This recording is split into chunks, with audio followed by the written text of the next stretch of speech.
நீதிமன்ற வழக்கை ஆன்லைன் பதிவு செய்யும் நடைமுறையை ரத்து செய்து பழைய நடைமுறையை பின்பற்ற வேண்டும் என வலியுறுத்தி விழுப்புரம் ஒருங்கிணைந்த நீதிமன்றம் எதிரே வழக்கறிஞர்கள் சாலை மறியல் போராட்டத்தில் ஈடுபட்டனர். கீழமை நீதிமன்றத்தில் தொடுக்கப்படும் வழக்குகளை ஆன்லைனில் பதிவு செய்யும் நடைமுறையை ரத்து செய்ய வேண்டும் என வலியுறுத்தி ஆன்லைனில் பதிவு செய்யும் முறைக்கு போதிய கட்டமைப்பு செய்துவிட்டு இதனை நடைமுறைப்படுத்த வேண்டும், கட்டமைப்பு ஏற்படுத்தும் வரை பழைய நடைமுறையை பின்பற்ற வேண்டும் என வலியுறுத்தி விழுப்புரம் நீதிமன்ற வழக்கறிஞர் நீதிமன்றத்தை புறக்கணித்து தொடர் போராட்டத்தில் ஈடுபட்டு வருகின்றனர். இந்த நிலையில் இன்று விழுப்புரம் ஒருங்கிணைந்த நீதிமன்றம் முன்பாக திருச்சி, சென்னை நெடுஞ்சாலையில் பல்வேறு வழக்கறிஞர்கள் சங்கத்தை சார்ந்த 100க்கும் மேற்பட்ட வழக்கறிஞர்கள் கண்டன கோஷங்கள் எழுப்பி சாலை மறியல் போராட்டத்தில் ஈடுபட்டனர். பின்னர் போலீசார் வழக்கறிஞர்களிடம் சமாதான பேச்சுவார்த்தையில் ஈடுபட்டதைத் தொடர்ந்து சாலை மறியலை கைவிட்டு வருகின்ற 19ஆம் தேதி சென்னை உயர்நீதிமன்றத்தில் கண்டன ஆர்ப்பாட்டத்தில் ஈடுபட போவதாக தெரிவித்து கலைந்து சென்றனர். இதனால் திருச்சி சென்னை சாலையில் சிறிது நேரம் போக்குவரத்து பாதிப்பு ஏற்பட்டது. தமிழ்நாடு முழுவதும் கடந்த 1/12/2025 அனைத்து நீதிமன்றங்களிலும் இ-ஃபைலிங் முறையினை நடைமுறைப்படுத்தி உச்சநீதிமன்றம் உயர்நீதிமன்றமும் ஒரு உத்தரவு வழங்கியுள்ளது.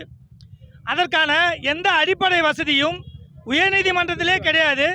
குறிப்பாக அனைத்து சார்பு நீதிமன்றங்களிலும் மாவட்ட நீதிமன்றங்களிலும் எந்த கட்டமைப்பும் இல்லாமல் இ-ஃபைலிங் முறையினை உயர்நீதிமன்றம் திணிக்கிறது.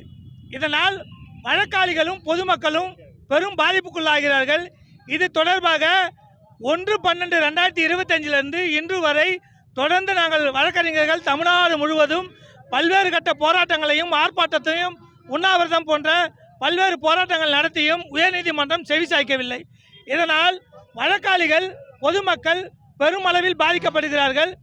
அதனால் உடனடியாக உயர்நீதிமன்றம் இந்த இ-ஃபைலிங் முறையினை தற்காலிகமாக நிறுத்தி வைத்து அதற்கான அடிப்படை கட்டமைப்பை அனைத்து நீதிமன்றங்களிலும் செய்துவிட்டு அதன் பிறகு இதை நடைமுறைப்படுத்தினால் நாங்கள் ஏற்றுக்கொள்ள தயாராக உள்ளோம். அது வரைக்கும் எங்கள் போராட்டம் தொடரும்.